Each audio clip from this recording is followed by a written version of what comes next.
Hi, I'm Simon Barthold and I'm the ASICS International Research Consultant. And I want to talk to you today about a great new range of ASICS footwear you're going to see. It's called the 33 collection by ASICS. And my role today is basically to explain some of the research behind this product. I guess you'd all be aware that ASICS is a scientifically driven company. We do everything on the basis of research, and this is certainly true for our new range. I'm going to talk to you a little bit about two studies that were looking at the benefits of maybe using a less structured shoe that was lighter, and trying to understand whether there's a benefit in changing from a heel strike pattern to a forefoot strike pattern.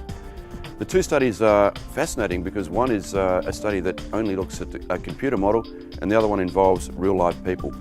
The computer model is a very recent study, and basically what happens here is we can create a virtual model in a computer and we can do all sorts of testing on this particular model. In this particular case, we were interested to know what would happen when you took the model which created a heel strike pattern and moved that to a forefoot strike pattern, and what the actual energy cost was to this particular athlete. Now, you'd all be aware that when you're running longer distances, energy cost is everything. It's what makes you tired. So if we can identify that there's a change or a reduction in the cost of energy, then that's a great thing for an athlete, especially a distance runner. So this study looked at changing from a rear foot strike pattern to a midfoot strike pattern. And the fascinating thing was we would probably expect to see an increase in efficiency for a forefoot striker, but the exact opposite was found. In fact, this study found about a 7% reduction in the energy cost if you ran heel toe rather than midfoot. This means quite a bit if you're running a marathon distance. 7% is a large figure. Let's skip forward to the second study, which was similar but actually involved real live people. So 24 athletes, these are experienced athletes. They were all required to have as a baseline their normal selected running styles. So some were rear foot strikers, some were midfoot strikers. And then the intervention was to take them from a rear foot strike to a forefoot strike, and then the reverse. So take them from forefoot strike back to rear foot strike. And again, what we looked at here was three different parameters.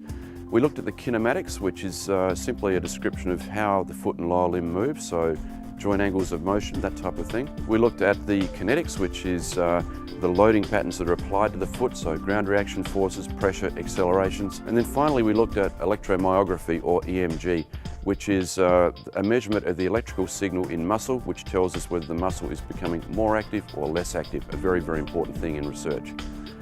So what did we find? Well, again, very interesting results. We found that when we took the athlete from a heeled toe strike pattern to a forefoot pattern, there was basically no change in any of those parameters. So we saw no real change in the kinematics that we could measure. We saw no change in the kinetics. And most importantly, whilst we saw some across the board changes in EMG, they were not statistically significant. In other words, we could not say that there was a change in muscle activation patterns, which is very different to what we might expect to see. So I guess the relevance of all of this in relation to footwear design is we were very interested to try to understand whether we should change the platform for our new lightweight, destructured range, the 33 by ASICS.